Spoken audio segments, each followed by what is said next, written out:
Halo adik, kalian ingin ikut seleksi mandiri menggunakan skor UTBK? Apakah lebih tinggi ya dari penerimaan SBMPTN ataupun lebih rendah? Yuk simak video ini dari awal sampai akhir.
Dua.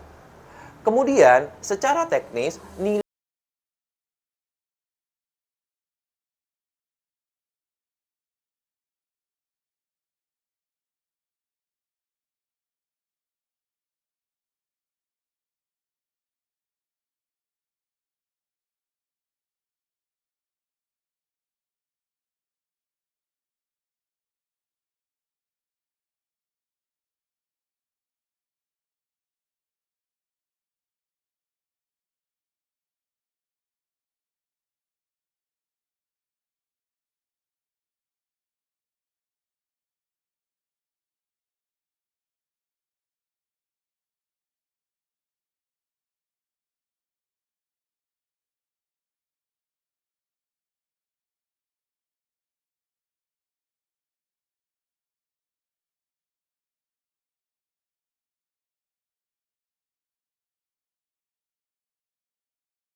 pengumuman SBMPTN, misalnya nih, seperti UI, kemudian Unpad, kemudian UM, kemudian UB, kemudian juga Udayana atau Universitas UPN atau misalnya juga Universitas Airlangga Surabaya, itu kan seleksinya berakhir setelah pengumuman UTBK SBMPTN. Nah, nantinya di proses pendaftarannya adik-adik bisa mendaftar setelah diumumkan apakah adik-adik diterima ataupun tidak. Nah, ketika sudah tidak diterima, adik-adik bisa mendaftar dengan mengupload sertifikat UTBK SBMPTN yang pastinya akan dibagikan kepada adik-adik setelah tanggal 23 tersebut. Biasanya mungkin 1 kali 24 jam setelah adik-adik dinyatakan diterima maupun tidak di tanggal 23 itu. Nah, kemudian skor idealnya berapa sih? Nah, adik-adik perlu diketahui bahwa UTBK SBMPTN memang seperti video saya yang sebelumnya, skor idealnya jika adik-adik pengen diterima di PTN-PTN bagus itu adalah sekitar 700 adik-adik. Karena skor maksimalnya di Indonesia ini maksimal 850. Itu pun masuk di Universitas Indonesia. Kemudian skor idealnya berapa? 700. Lalu untuk seleksi mandiri berapa sih skor idealnya adik-adik? Nah, skor ideal ketika adik-adik mengikuti jalur mandiri, saya menyarankan dan saya riset di berbagai PTN di tahun-tahun sebelumnya adalah 600 adik-adik. Nah, skor 600 ini bisa dipakai atau bisa dianalisa dan bisa daftar di PTN-PTN favorit adik-adik. Jadi kalau misalnya adik-adik mendaftar misalnya di UI, UGM, kemudian Unpad, kemudian ITB dan sebagainya, saran saya ketika skor adik-adik di atas 600, adik-adik bisa mendaftar. Karena tingkat persaingannya mungkin ya 11-12 dengan UTBK SBMPTN. Cuma saya prediksi lingkupnya jauh lebih kecil. Jadi peluangnya jauh lebih besar dibandingkan ketika adik-adik mendaftar UTBK SBMPTN. Kemudian kalau skornya di bawah 600, saran saya adik-adik mendaftar di PTN-PTN dan jurusan-jurusan yang nggak terlalu favorit, yang adik-adik juga bisa analisa di skor UTBK. Jadi yang sama dengan skor UTBK, misalnya jurusan di Universitas Negeri Jember, jurusannya sosiologi, kemudian jurusannya administrasi niaga, atau mungkin jurusan-jurusan yang peminatnya sedikit yang rendah atau peminatnya nggak terlalu minat di situ.